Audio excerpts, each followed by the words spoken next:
નમસ્કાર વિદ્યાર્થી મિત્રો, કેમ છો બધા? મજામાં ને?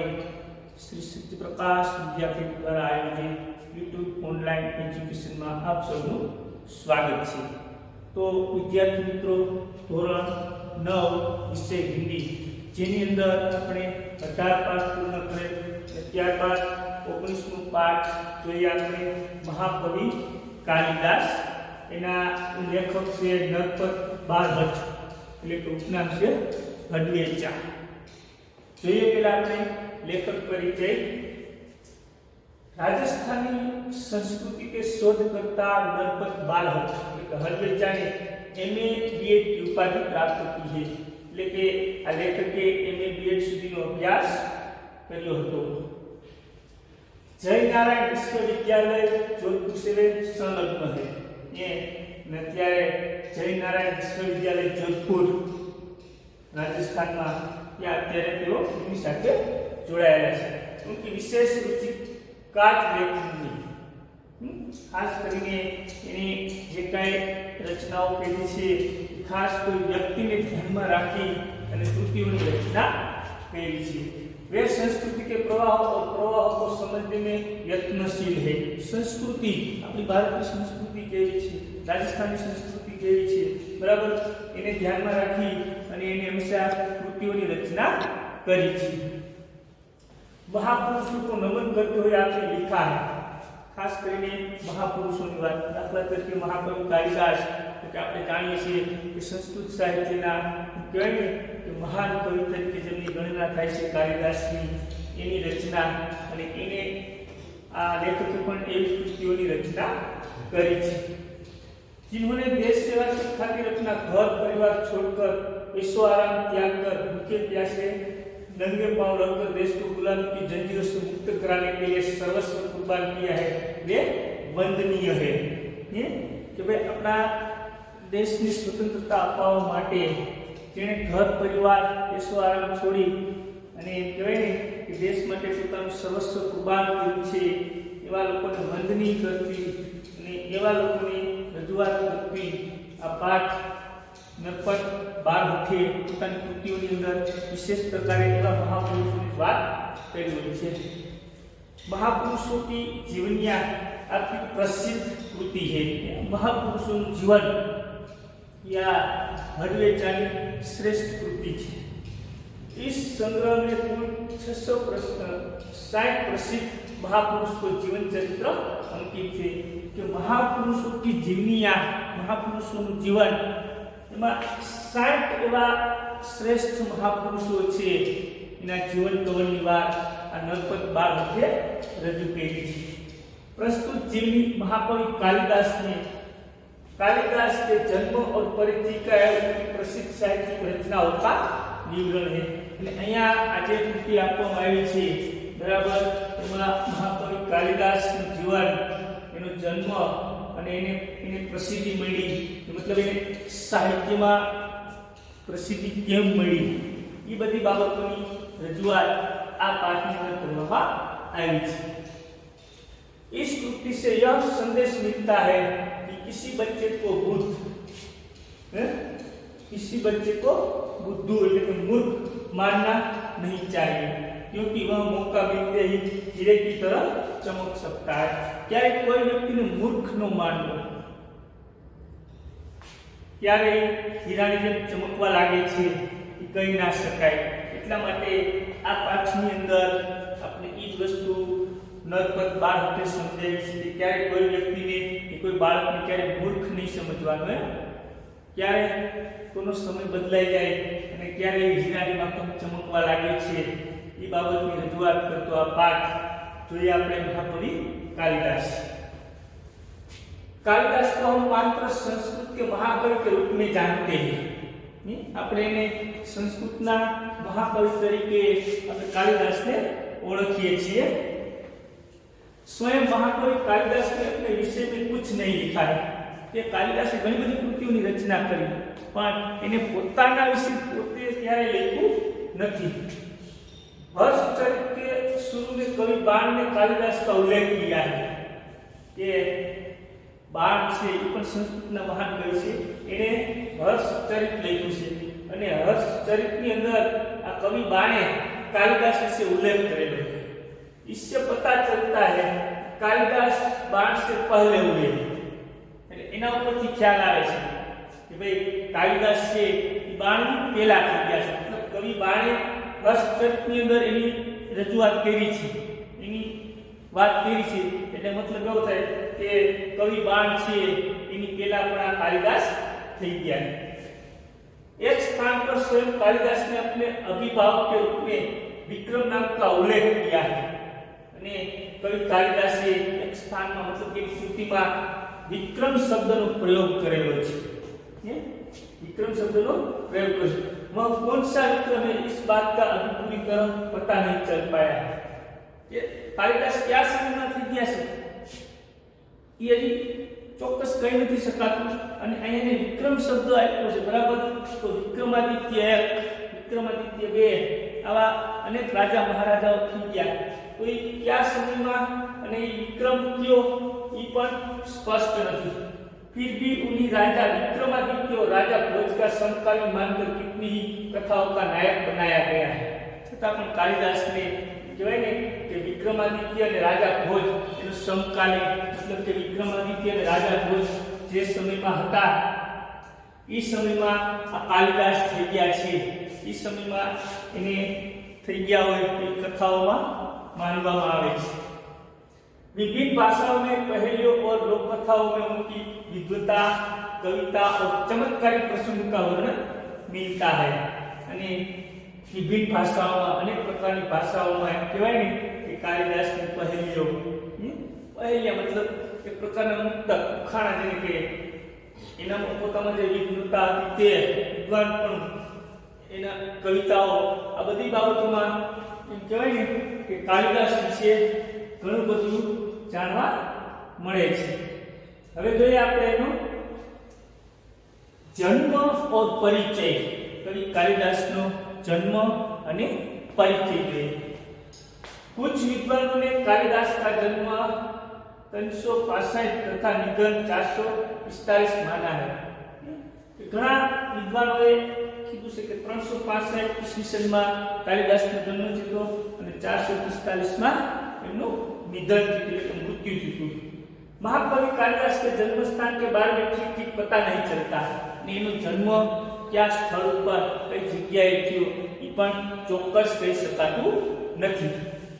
कुछ विद्वानों ने उनका जन्म स्थान उज्जैन वर्तमान उज्जैन माना है जो सही लगता है क्योंकि मेघदूत ने स्वयं कवि ने उज्जैनी को विशेष दर्शनीय कहा है और लंबा रास्ता पड़ने पर भी उधर से जाने के लिए बादल से अनुरोध किया है कि भाई विशेष प्रकारना विद्वानोए એવું કીધેલું છે કે કાલિદાસનો જન્મ ઉજ્જૈનની અંદર થયો છે અને કાલિદાસે સ્વયં પોતાની કૃતિની અંદર કઈ કૃતિ તો કે મેઘદૂત કૃતિની અંદર એને પણ ઉજ્જૈનનો ઉલ્લેખ કર્યો છે। ઉજ્જૈન જે રાજ્ય છે એનો ઉલ્લેખ કર્યો છે અને જેથી કરી અને એને કોને બાદલ એટલે વાદળને અનુરોધ કર્યો છે। વાદળને જાણે કે વિનંતી કરતા કીધું હોય કે ભાઈ આ રસ્તો લાંબો પડશે પણ છતાંય તમે અહીંથી જાઓ। मतलब વાદળને એ રીતે મેઘદૂતની અંદર રજૂઆત કરી છે જેથી કરી અને ઘણા બધા વિદ્વાનોનું માનવું છે કે કાલિદાસનો જન્મ છે એ ક્યાં કે ઉજ્જૈનમાં થયો છે। उज्जैन में उन दिनों राजा विक्रमादित्य का राज्य था और इस समय उज्जैन का राजा कौन तो के विक्रमादित्य હતો જેથી કરી અને એવું સ્પષ્ટ કહી શકાય કે 99.9% આ કાલિદાસનો જન્મ છે ઉજ્જૈનમાં થયો। वहां की प्रजा सब प्रकार से सुखी थी। उज्जैन ना राजा विक्रमादित्य અને ત્યાંની પ્રજા બધી જ રીતે સુખી હતી। साहित्य और कला की उन्नति चरम सीमा पर पहुंची थी અને इस समय दरमियान विक्रमादित्यના સમયની અંદર ઉજ્જૈનની અંદર કે સાહિત્ય અને કલાનો પૂરેપૂરો વિકાસ થયો। राजा विक्रमादित्य ने अपने नाम से विक्रम संवत चलाया था। આપણે આવે છે વિક્રમ સંવત બરાબર।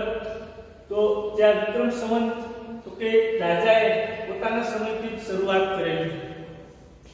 समय समय पर उन्होंने सोने के जो सिक्के चलवाए थे उनसे उनके राज्यकाल का ठीक ठीक पता चलता है કે સમય પ્રમાણે એને પોતાના રાજ્યની અંદર ચલણ તરીકે સોનાના સિક્કાનો ઉપયોગ કર્યો.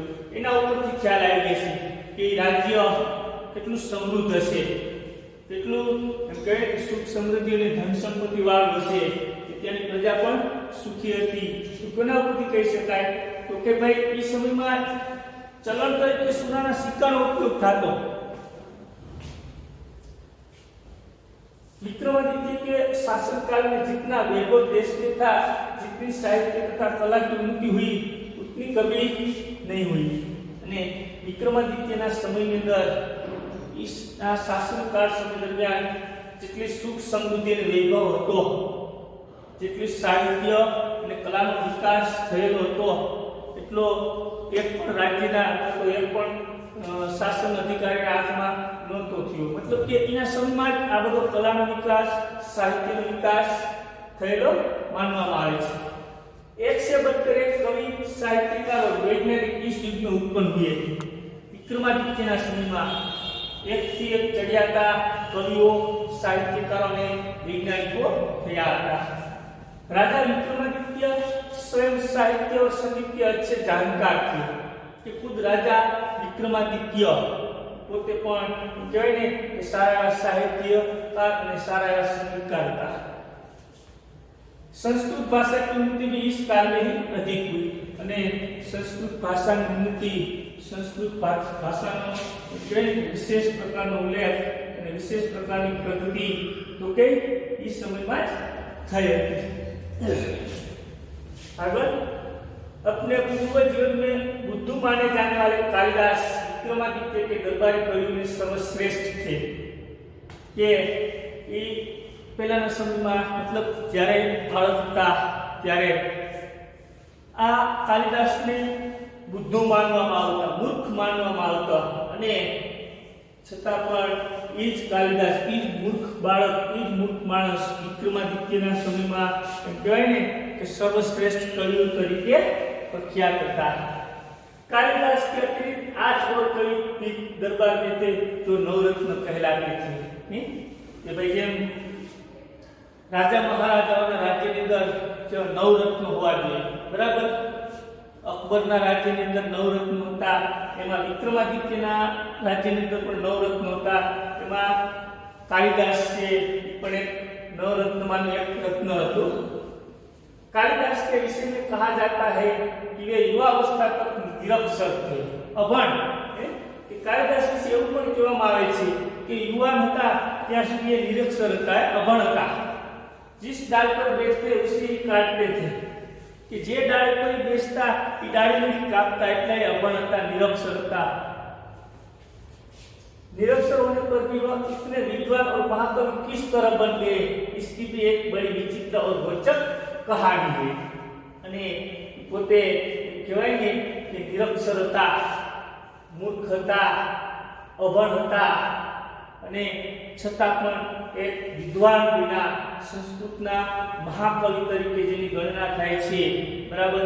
અને એના માટેની પણ એક એમ કહે ને એક વિચિત્ર ઘટના બનેલી છે, એક વિચિત્ર વાત છે એના જીવનની.